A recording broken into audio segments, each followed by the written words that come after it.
નમસ્કાર મિત્રો, સ્વાગત છે તમારું આપણી પોતાની યુટ્યુબ ચેનલ પેન્શન ગુજરાતમાં। તો મિત્રો, આજે આપણે ખૂબ જ મહત્વપૂર્ણ અને રાહ જોવાતા સમાચાર વિશે વાત કરવાના છીએ। આ સમાચાર ખાસ કરીને ગુજરાત રાજ્યના તમામ પેન્શનરો અને સરકારી કર્મચારીઓ માટે ખૂબ જ ઉપયોગી સાબિત થવાના છે। તો મિત્રો, આજના આ વિડીયોમાં આપણે 8મા પગાર પંચ વિશે વિગતવાર માહિતી મેળવવાના છીએ। જાણીશું કે આ પગાર પંચથી તમારા પેન્શનમાં કેટલો વધારો થવાનો છે અને કયા રાજ્યોમાં સૌપ્રથમ આ પગાર પંચ લાગુ થશે। તો મિત્રો, વિડીયો અંત સુધી ચાલુ રાખજો, કારણ કે આજની માહિતી તમારા માટે ખૂબ જ ઉપયોગી છે। અને હા, જો તમે હજી સુધી આપણી ચેનલને સબસ્ક્રાઇબ નથી કરી તો અત્યારે જ લાલ બટન પર ક્લિક કરી દેજો, જેથી સબસ્ક્રાઇબ થઈ જાય। તો મિત્રો, ચાલો શરૂ કરીએ આજના મુખ્ય વિષય સાથે। તો 8મો પગાર પંચ એ સરકારી કર્મચારીઓ અને પેન્શનરો માટે એક મોટી રાહત સાબિત થવાનું છે। છેલ્લા કેટલાક વર્ષોથી દેશમાં મોંઘવારી સતત વધી રહી છે અને આ વધતી જતી મોંઘવારીને કારણે સરકારી કર્મચારીઓ અને પેન્શનરોની ખરીદ શક્તિ પર ખૂબ જ નકારાત્મક અસર પડી છે। પરંતુ હવે 8મા પગાર પંચ દ્વારા લાખો કર્મચારીઓ અને પેન્શનરોના પગાર અને પેન્શનમાં ઐતિહાસિક વધારો થવાની શક્યતા છે। આનાથી માત્ર આર્થિક સ્થિરતા જ નહીં, પરંતુ જીવનની સર્વાંગી ગુણવત્તામાં પણ સુધારો આવશે। કેન્દ્ર સરકાર દ્વારા રચાયેલા આ 8મા પગાર પંચ કમિશન વર્તમાન મોંઘવારીને ધ્યાનમાં રાખીને પગાર, વિવિધ ભથ્થાઓ અને પેન્શનમાં યોગ્ય સમાયોજન કરશે। ખાસ કરીને મજબૂત અર્થતંત્ર ધરાવતા રાજ્યોમાં આની અસર સૌથી વધુ જોવા મળવાની છે। મિત્રો, હવે વાત કરીએ રાજ્ય સરકારો અને રાજ્ય સરકારો પર 8મા પગાર પંચની શું અસર પડશે તેના વિશે। તો જ્યારે કેન્દ્ર સરકાર 8મા પગાર પંચની ભલામણો જાહેર કરશે, ત્યારબાદ રાજ્ય સરકારોને વિગતવાર માર્ગદર્શિકા આપવામાં આવશે। દરેક રાજ્ય પોતાની નાણાકીય પરિસ્થિતિ, ત્યાંના કુલ સ્ટાફની સંખ્યા અને બજેટ ક્ષમતાને આધારે નવું પગાર માળખું તૈયાર કરશે।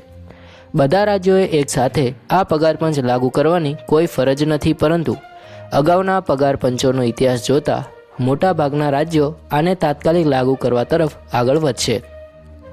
8મો પગાર પંચ મુખ્યત્વે વધતી જતી મોંઘવારી, મૂળ પગાર અને પેન્શનમાં સંતુલિત વધારો પર ધ્યાન કેન્દ્રિત કરશે।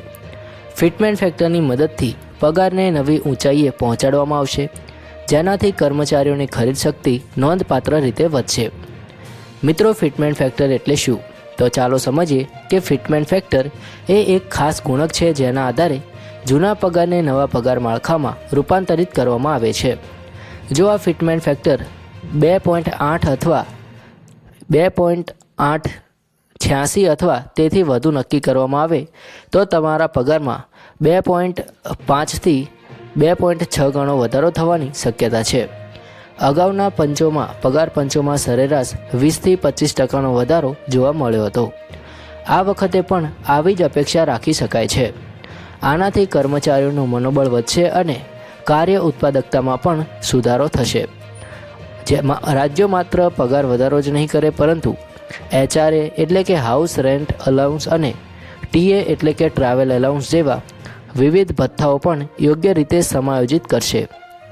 આનાથી એકંદરે પગાર પેકેજ વધુ આકર્ષક બનશે અને સરકારી નોકરીઓ ખાનગી ક્ષેત્રની તુલનામાં વધુ સ્પર્ધાત્મક બની શકશે। હવે આવીએ સૌથી મહત્વપૂર્ણ પ્રશ્ન પર કે 8મો પગાર પંચ સૌ પ્રથમ કયા રાજ્યોમાં લાગુ થશે। તો મિત્રો, અગાઉના પગાર પંચોની પેટર્ન જોતા સ્પષ્ટ થાય છે કે આર્થિક રીતે મજબૂત રાજ્યો આ ભલામણોને સૌથી ઝડપથી અપનાવે છે। આ વખતે 5 રાજ્યો આગળ રહેવાની શક્યતા છે। સૌપ્રથમ ઉત્તર પ્રદેશ, જ્યાં સરકારી કર્મચારીઓની સંખ્યા સમગ્ર દેશમાં સૌથી વધુ છે। ઉત્તર પ્રદેશ યાદીમાં ટોચ પર રહેવાનું છે। ત્યારબાદ મહારાષ્ટ્ર, ગુજરાત, તમિલનાડુ અને આસામનો નંબર આવે છે। આ 5 રાજ્યોએ પહેલેથી જ 8મા પગાર પંચને લાગુ કરવાનો ઔપચારિક રીતે ઇરાદો જાહેર કરી દીધો છે, જે અન્ય રાજ્યો માટે પ્રેરણારૂપ બની ગયો છે। મિત્રો, ચાલો આ 5 રાજ્યોની મુખ્ય લાક્ષણિકતાઓ સમજીએ। તો ઉત્તર પ્રદેશની વાત કરીએ તો ત્યાં વિશાળ કર્મચારી આધાર છે અને રાજ્ય સરકાર ઝડપથી નિર્ણય લેવાની પ્રક્રિયા અપનાવે છે। 7મા પગાર પંચમાં ઉત્તર પ્રદેશે કેન્દ્ર સરકારની ભલામણોને સંપૂર્ણપણે અપનાવી હતી, તેથી આ વખતે પણ ઝડપી કાર્યવાહીની અપેક્ષા છે। મહારાષ્ટ્ર રાજ્યનું અર્થતંત્ર ખૂબ જ મજબૂત છે અને બજેટમાં તાત્કાલિક જોગવાઈઓ કરવામાં તે સક્ષમ છે. આપણા ગુજરાત રાજ્યની વાત કરીએ તો અહીં ઔદ્યોગિક વિકાસ ખૂબ જ ઝડપથી ગતિએ વધી રહ્યો છે અને કર્મચારી કલ્યાણ પર વિશેષ ધ્યાન આપવામાં આવે છે. તમિલનાડુ દક્ષિણ ભારતનું અગ્રણી રાજ્ય છે અને ત્યાં કાર્યક્ષમ વહીવટ માટે જાણીતું છે. આસામની વાત કરીએ તો આ પૂર્વોત્તરના અન્ય રાજ્યો માટે મોડેલ બની રહ્યું છે અને અગાઉથી જ પ્રતિબદ્ધતા દર્શાવી છે. આ તમામ રાજ્યો પેન્શન યોજનાને પણ મજબૂત બનાવશે અને નિવૃત્ત કર્મચારીઓને વિશેષ લાભો આપશે, જેનાથી તેમનું જીવન વધુ સરળ અને સુખી બનશે.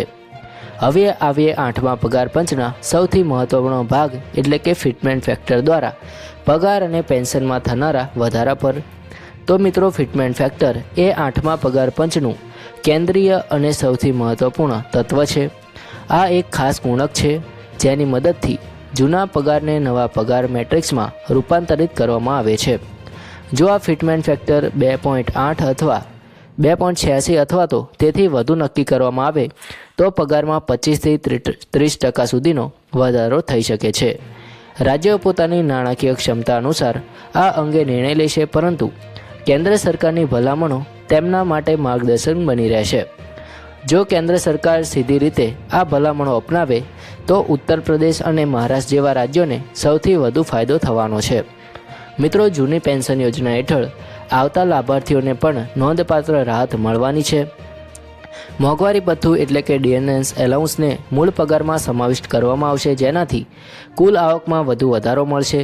કર્મચારી સંગઠનો લાંબા સમયથી 3 થી વધુ ફિટમેન્ટ ફેક્ટરની માંગ કરી રહ્યા છે. આ વાટાઘાટોમાં એક મુખ્ય મુદ્દો બની રહેશે, ખાસ કરીને નીચલા સ્તરના કર્મચારીઓ માટે. આ વધારાથી સમાજમાં આર્થિક અસમાનતા ઘટશે અને મધ્યમ વર્ગ મજબૂત બનશે. ચાલો હવે સંભવિત વધારાના અંદાજો સમજીએ. તો લેવલ 1 થી લેવલ 5ના કર્મચારીઓને 20 થી 25%નો વધારો મળવાની શક્યતા છે. લેવલ 10 અને તેથી ઉપરના કર્મચારીઓને 30% કે તેથી વધુનો વધારો મળી શકે છે. પેન્શનરોને ડિયરન્સ અલાઉન્સ એડજસ્ટમેન્ટના વધારાના લાભો મળશે અને માસિક આવક વધુ સ્થિર બનશે. વિવિધ ભથ્થાઓની વાત કરીએ તો એચઆરએ અને ટીએમાં પણ 10 થી 15%ની ગોઠવણ થઈ શકે છે. આ વધારો વધતા જતાં મોંઘવારીની સરભર કરશે અને ઘરેલું બચતને પ્રોત્સાહન આપશે.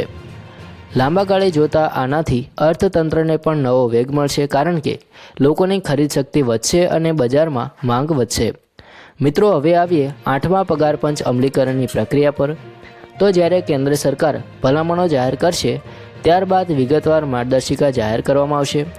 દરેક રાજ્યની મંત્રીમંડળની બેઠકમાં આને મંજૂરી આપવામાં આવશે અને ત્યારબાદ નવા પગાર મેટ્રિક્સની સૂચના કરવામાં આવશે. કર્મચારીઓને તાત્કાલિક પગાર વધારો મળશે અને બાકી રહેલી એરિયર્સની રકમ પણ ચૂકવણી કરવામાં આવશે.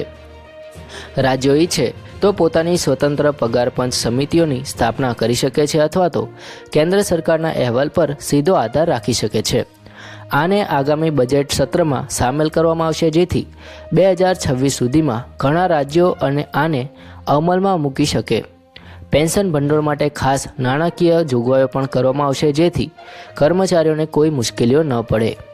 આ સમગ્ર પ્રક્રિયા માત્ર આર્થિક લાભો જ નહીં, પરંતુ કર્મચારીઓને નવી પ્રેરણા પણ આપશે. સરકારી નોકરીઓ વધુ આકર્ષક બનશે અને લાયક પ્રતિભાઓ સરકારી ક્ષેત્ર તરફ આકર્ષાશે. આનાથી વહીવટી સેવાઓની ગુણવત્તામાં સુધારો આવશે અને લોકોને બહેતર સુવિધાઓ મળી શકશે. મિત્રો, 8મો પગાર પંચ એ માત્ર એક નાણાકીય નિર્ણય નથી, પરંતુ સામાજિક ન્યાય અને આર્થિક સમાનતા તરફનું એક મહત્વપૂર્ણ પગલું છે. વર્ષોથી સતત વધી રહેલી મોંઘવારી સામે જૂઝી રહેલા કર્મચારીઓ અને પેન્શનરો માટે આ એક વરદાન સમાન છે. મિત્રો, 8મા પગાર પંચનું મહત્ત્વ માત્ર આર્થિક વધારા સુધી સીમિત નથી. મૂળ પગાર, રહેઠાણ ભથ્થું, મુસાફરી ભથ્થું અને અન્ય ભથ્થાઓમાં થનારા ફેરફારથી એકંદર પગાર પેકેજ ઘણું વધુ મજબૂત બનશે. પેન્શનરો પણ સમાન લાભો સાથે વધુ ગૌરવપૂર્ણ અને આરામદાયક જીવન જીવી શકે છે. તો મિત્રો, અંતમાં એકવાર ફરી મિત્રો, જો તમને આ વિડીયો ઉપયોગી લાગ્યો હોય અને મિત્રો તમને એકવાર સારાંશ રૂપે કહીએ તો આજની સંપૂર્ણ માહિતી 8મા પગાર પંચ વિશે છે. આશા રાખું છું કે આ માહિતી તમને ઉપયોગી લાગી હશે. જો આ વિડીયો તમને પસંદ આવ્યો હોય તો આવી જ મહત્વપૂર્ણ માહિતી માટે અમારી ચેનલ પેન્શન ગુજરાતને જરૂરથી સબસ્ક્રાઈબ કરી લેજો.